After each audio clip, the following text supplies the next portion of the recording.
पिछले वीडियो में हम लोग ने मौखारी डायनेस्टी पढ़ी थी और उस पर बेस्ड अभी क्वेश्चन हम लोग देख लेते हैं कि कुछ क्वेश्चन जो आए हुए हैं पहले से। तो एक है कि मौखारी डायनेस्टी का कैपिटल यानी कि राजधानी कौन सी है। इसमें ऑप्शन में दिया हुआ है थानेसर, कन्नौज, पुरुषपुर या इनमें से कोई नहीं। आप लोग बताइए इसमें से कौन, अगर पिछली वीडियो आप लोग ने पढ़ा है तो पिछली वीडियो आपने पढ़ा होगा तो आपको पता होगा कि इसका ऑप्शन कन्नौज है, मगर फिर भी हम लोग देख लेते हैं एक बार। पोस्ट गुप्ता पीरियड को हम लोग यानी कि गुप्ता पीरियड के बाद से जितने भी आते हैं उसको हम लोग पढ़ रहे हैं। तो हम लोग इसमें से देखें कि पहला जो टाइम पीरियड होता है 550 से लेकर 750 सीई का होता है।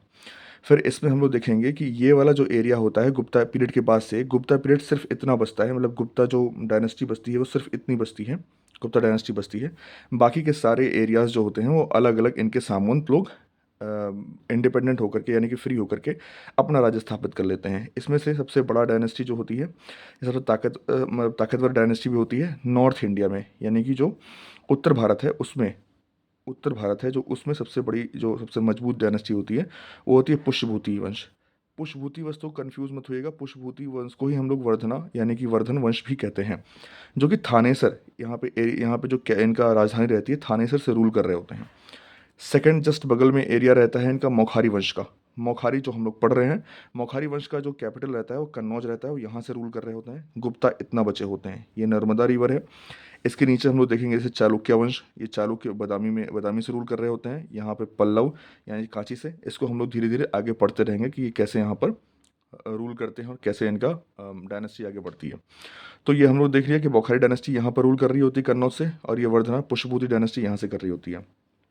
अब इसी में एक रूलर रहते हैं यानी कि पुष्यभूति वर्धना डायनेस्टी के। इसके मौखारी डायनेस्टी के पहले तो कुछ रूलर देख लेते हैं, जिसमें से पहले हैं हरिवर्मा, आदित्य वर्मा, ईशान वर्मा, सर्ववर्मा, ग्रहवर्मा। इसी में से एक रूलर रहते हैं प्रभाकर वर्धन, प्रभाकर के जो बिटिया रहती है जयश्री, जयश्री जो रहती हैं, जयश्री की शादी हो जाती है ग्रहवर्मा से। और फिर यहाँ पर चेंज होती है डायनामिक्स की, पॉलिटिकल डायनामिक्स की शुरू इंडिया की चेंज होती है, मतलब नॉर्दर्न इंडिया की चेंज होती है।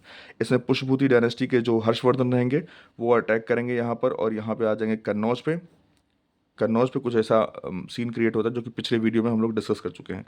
कन्नौज से ये डोमिनेट करेंगे, पूरा का पूरा नॉर्दर्न इंडिया डोमिनेट करेंगे।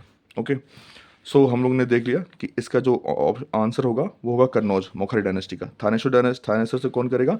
थानेसर से कर रहे होंगे पुष्यभूति डायनेस्टी यानी कि वर्धना डायनेस्टी। नेक्स्ट क्वेश्चन, इसमें से कौन सा सुमेलित सही नहीं है?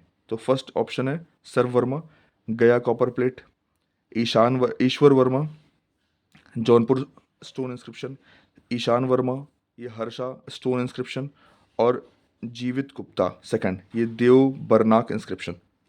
इसमें से आप लोग ज़रा पहले बताइए कौन सा ऑप्शन इसमें से सुमेलित नहीं है। तो इसमें मैं बताता हूँ, इसमें सर्ववर्मा जो है वो गया कॉपर प्लेट से नहीं रिलेटेड है। सर्ववर्मा रिलेटेड है, यहीं पर एक एक एमपी में, एक एमपी में एमपी में एक जगह है असीगर, ये भानपुर के पास में है। ये भानपुर के पास में है, असीगर फोर्ट के पास में एक इंस्क्रिप्शन है, ठीक है, एमपी में, वहाँ से रिलेटेड है।